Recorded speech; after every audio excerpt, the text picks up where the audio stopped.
الله الرحمن الرحيم شروع اللہ کا نام لے کر جو بڑا مہربان نہایت رحم والا ہے۔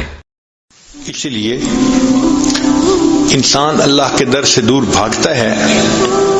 شان بے نیازی کا تعلق تو یہی تھا کہ اگر کوئی اللہ کے در سے پیٹھ پھیر کے جاتا، اللہ پیچھے سے اس کی پیٹھ میں ایک لات لگوا دیتے اور یہ بھی کہہ دیتے کہ او بدبخت، میرے دروازے سے پیٹھ پھیر کے جا رہا ہے، اب میں دروازہ ہمیشہ کے لیے بند کر رہا ہوں۔ مگر اللہ تعالیٰ ایسا تو نہیں کرتے۔ جو پیٹھ پھیر کے جاتا ہے اللہ اس کو بلاتے ہیں، یا ایھا الانسان ما غرک بربک الکریم، اے انسان تجھے تیرے کریم پروردگار سے کس چیز نے دھوکے میں ڈال دیا۔ جیسے چھوٹا بچہ ماں سے روٹھ جاتا ہے تو ماں سمجھاتی ہے بیٹا ماما سے نہیں روٹھا کرتے۔ اس آیت مبارکہ میں اللہ تعالیٰ اپنے بندے کو سمجھا رہے ہیں، او میرے گنہگار بندے، میرے دروازے سے پیٹھ پھیر کے کیوں جاتے ہو؟ میں تو ابھی بھی تمہاری انتظار میں ہوں۔ کوئی ماں اپنے بچھڑے بیٹے کا اتنا انتظار نہیں کرتی جتنا پروردگار اپنے بگڑے ہوئے بندے کا انتظار فرماتے ہیں۔ اور جب وہ بندہ کبھی اللہ کے در کی طرف متوجہ ہو جائے، اللہ تعالیٰ اس بندے سے اس کو تانا نہیں دیتے کہ اب بڑھاپے میں تجھے میرا گھر یاد آیا، تیری جوانی کہاں گئی، تیرا حسن و جمال کہاں گیا، تیرا مال و منال کہاں گیا۔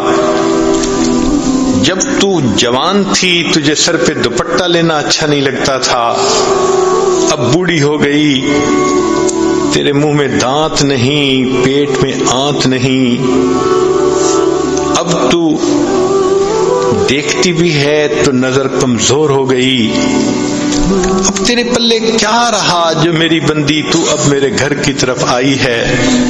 اللہ تعالیٰ کوئی تانا نہیں دیتے، بس اتنا کہتے ہیں کہ تو ہانپتی ہوئی کانپتی ہوئی میرے گھر کی طرف آ رہی ہے۔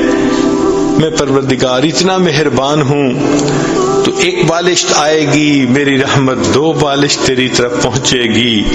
وَإِنْ أَتَانِي يَمْشِي أَتَيْتُهُ هَرْوَلًا، ہے میری بندی تو چل کے میرے گھر کی طرف آئے گی، میری رحمت دوڑ کے تیری طرف جائے گی۔ اللہ تعالیٰ بندے کی توبہ کو قبول فرما لیتے ہیں، کس لیے کہ اے میرے بندے تو مجھے بہت پیارا لگتا ہے۔ حق تو یہ تھا کہ بندے نے زندگی میں گناہ کیے، آج اگر یہ توبہ کرنا چاہتا ہے تو اللہ تعالیٰ اس سے دلیل مانگتے، گواہ مانگتے کہ بتاؤ تم سچی توبہ کر رہے ہو، اس پر کوئی گواہ دکھاؤ۔ لیکن بندہ اللہ کے حضور بیٹھ کے صرف اتنی سی بات کر لیتا ہے، اے اللہ میں معافی مانگتا ہوں، میری توبہ کو قبول کر لیجئے۔ اللہ تعالیٰ بغیر کسی دلیل کے صرف زبانی کلام پر یقین کرتے ہوئے اس بندے کی توبہ کو قبول فرما لیتے ہیں۔ کیوں ایسا کیا؟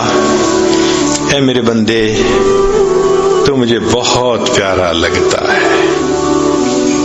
پھر انسان نے گناہ کیے، اگر اللہ تعالیٰ چاہتے تو بندے کی رسوائی ہو جاتی۔ ذرا غور کیجئے، آدم علیہ السلام سے ایک بھول ہوئی تھی، اللہ تعالیٰ قرآن مجید میں خود فرماتے ہیں وَلَمْ نَجِدْ لَهُ عَزْمًا، ہم نے آدم علیہ السلام کے اندر گناہ کا ارادہ نہیں دیکھا تھا کہ انہوں نے انٹینشنلی یہ کام کیا ہو، وہ تو بھول گئے تھے، تو بھول کر گناہ ہوا تھا۔ اللہ نے ان کے جسم سے جنت کی پوشاک اتروا لی تھی۔ حدیث پاک میں ہے کہ اما حوا اور آدم علیہ السلام درختوں کے بڑے بڑے پتوں سے اپنے سطر کو چھپا رہے تھے، پھر اللہ تعالیٰ نے ان کو جنت سے دنیا میں بھیج دیا، یعنی گھر سے بھی نکال دیا۔ اور جب دنیا میں آئے تو اللہ نے قرآن مجید میں اس واقعے کا تذکرہ کر کے ان کو سارے انسانوں کو سامنے کو ان کے اس معاملے سے اطلاع بھی عطا فرما دی۔ اللہ اکبر۔